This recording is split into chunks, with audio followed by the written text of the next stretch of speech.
Hello beautiful creatures, welcome back to my channel Phyrra. If you're new here, my name's Cordelia Frost and I'm a lover of makeup. I've been doing blogging and YouTube for about 15 years because it's my hyperfixation, it's one of my passions, it's just a lot of fun to me. Makeup is art and I love it, so I love sharing it with you. I work full-time as a consultant in tech in case you're curious. But anyway, today I'm going to be talking about a new to me makeup brand called Vampyre Cosmetics.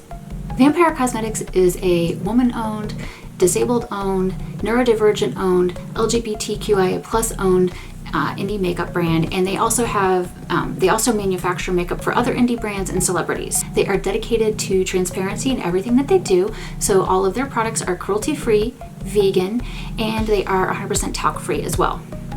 You can find their products in stores like Hot Topic or Dolls Kill. They have the officially licensed collections for things such as Emily the Strange, Vincent Price, the Winchester Mystery House, and more. So they have a lot of really cool properties, and I will be reviewing their Emily the Strange palettes as well as a couple other palettes, their Wuthering Heights, their Dracula palette, and the palette that I'm featuring with you today, the Cthulhu Cocktails palette. Let me go ahead and show you the Cthulhu Cocktails palette. As you can see, it's in the shape of a book, which is really cute. You can see all of the ingredients on the back. And when you open it up, there's a mirror right here. And here are the first 10 colors that you can see, because this palette has 30 eyeshadows. It is a mix of matte, satin, and shimmer. And here's our second set. And here's our third set. I'm going to go ahead and insert swatches for you. And I took these swatch pictures, I believe, outside in sunlight, and they are on my very fair neutral to cool yellow undertone skin tone. My skin is basically very fair neutral to cool yellow, and when I am exposed to sun, I turn olive. My best foundation matches are in neutral to yellow. So anyway, now that I've told you a little bit about Vampyre Cosmetics, I'm going to go ahead and do a little tutorial for you on this look that I have here. And if you like this, just keep watching. So I primed my eyes with Urban Decay's Eden eyeshadow primer, and I tight lined my upper lash line with Nabla's Cupid's Arrow in black. This is my favorite black liner, and this is one of my favorite eyeshadow primers. For this look, I know that when you're somebody who is my age, over 40, you're not supposed to wear shimmer, you're not supposed to wear glitter, you're not supposed to do anything fun with your makeup, and you're supposed to just be dead. But no, I'd rather, how did Angie put it? I'd rather sit in a hot grill than not wear makeup that makes me happy. I am all about multi-chromes, duochromes, mattes. I love mixing textures of eyeshadows. So I decided to create a very fun graphic liner look with this palette and share it with you. Now to create this look, I primarily used pencil brushes. And you can use the same brush and wipe it off on a microfiber cloth in between, or you can switch brushes. The first color that I'm going to start with is going to be the color Rum Cthulhu, which is this gorgeous bright shimmery green right down here. Now, when I look into the mirror, you can see, as I mentioned, I have hooded eyes. That means I have this extra flap of skin that hangs down over my visible lid. So for me to create a graphic eyeliner look, I need to keep my eyes open and look into the mirror and make sure that I'm drawing just above my crease so that you can actually see the color, or it's going to disappear in my excess skin. One of the things that you can do whenever you are applying eyeshadow is after you put a bunch of eyeshadow on your brush, tap it off like this. So it'll get rid of any excess, and this will help prevent or minimize fallout.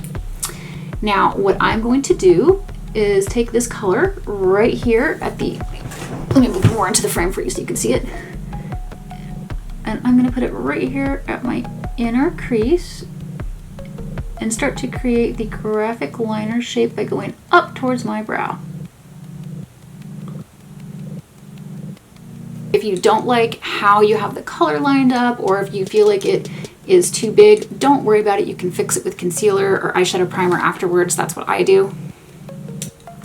So now we have Rum Cthulhu in place.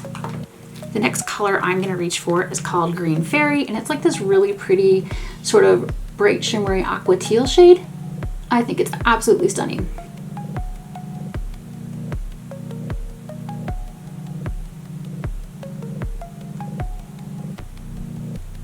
And right where the colors meet, I'm just softly blending in a tiny little circle.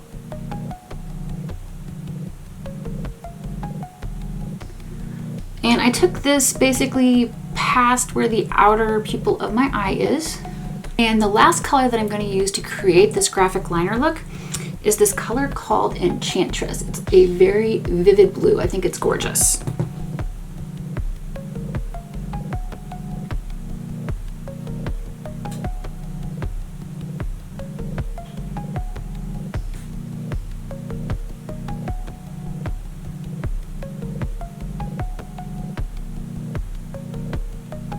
And I'm sort of sweeping it out in a wing shape, and it's going to be a little thick, but I'm going to go back and correct that with a Q-tip.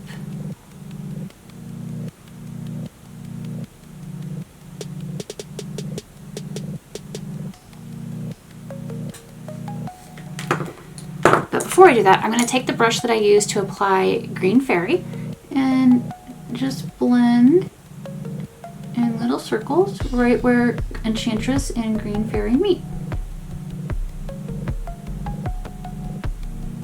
So I'm taking a Q-tip, it doesn't have anything on it, and I'm just gonna use it to help shape my eyeshadow. Okay, so there's my liner. Now that I have that on, I'm gonna put a multi-chrome on my lid because I'm extra like that. And I'm going to use Silk Naturals Mermaid, which is a really, really pretty multi-chrome. Now, it's a loose eyeshadow, and I wanted to show you how I like to apply loose eyeshadow because I've had a lot of questions about that, and I guess I haven't done a video on it in a long time. So I like to put it in the lid like this, and I'm going to take a little bit of Urban Decay's All Nighter spray and spritz it on my brush. And this is a Sigma lid brush. It's an E54 medium sweeper. But you know, you can use a smaller brush if you're more comfortable with that, or a larger one. And I don't usually tap it off because I spritzed it with the All Nighter. And I'm just going to paint this onto my lid underneath where I put the liner, the graphic liner.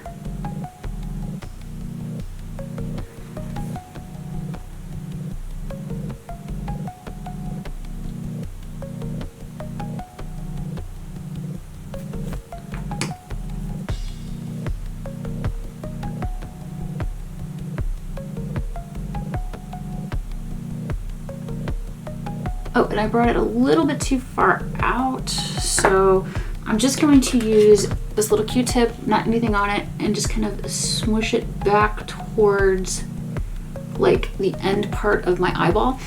Because I have the excess skin hair at the outer corner, I decided that I would leave it free rather than try to put liner on it, because a lot of times it'll move down. So this is one of the things that I've been doing lately, is just doing like negative space is what you would call it. So I'd leave the negative space there. The next color that I'm going to use is called Golden Age, and it's this gorgeous sort of dirty gold. And I'm going to put that on my lower lid, and I'm using a short shader brush. This is a Sigma E20. Tapped off my little excess, and I'm only going to do it right here at the lash line.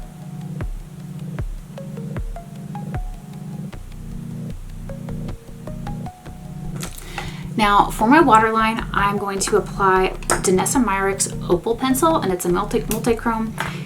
This is a very subtle pencil in my opinion, but I like it for a little bit of waterline action.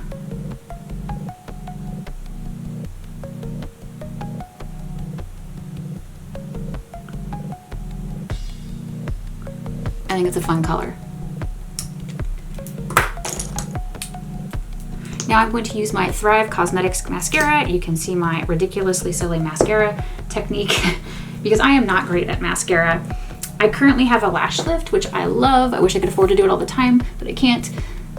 And so I'm going to put a little bit of mascara there and then start brushing up. Mickey always tells me, don't be afraid to get in there with your lashes. But the truth is, I have sensitive eyes and I'm absolutely afraid to get in there with my lashes.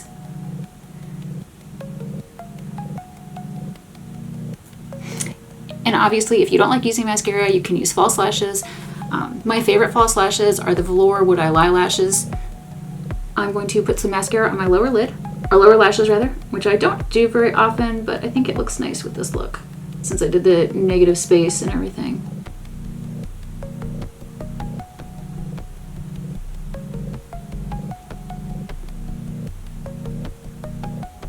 Now, if you get any excess mascara on your skin while you're applying it, wait for it to fully dry, and then you can just pop it off with a Q-tip. So I'm gonna zoom in so that you can see my final look up close.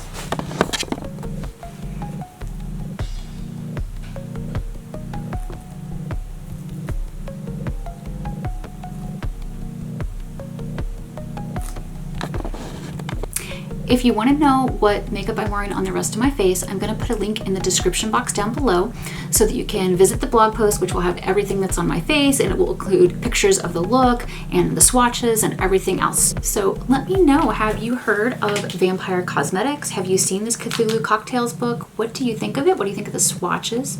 I find the colors very easy to work with, very pigmented. They build up nicely, they blend nicely. So I'm very, very happy with the formula. I'm really excited to have a chance to have tried this. Thank you so much for watching, my friends. I love you, and I'll see you next time. Bye.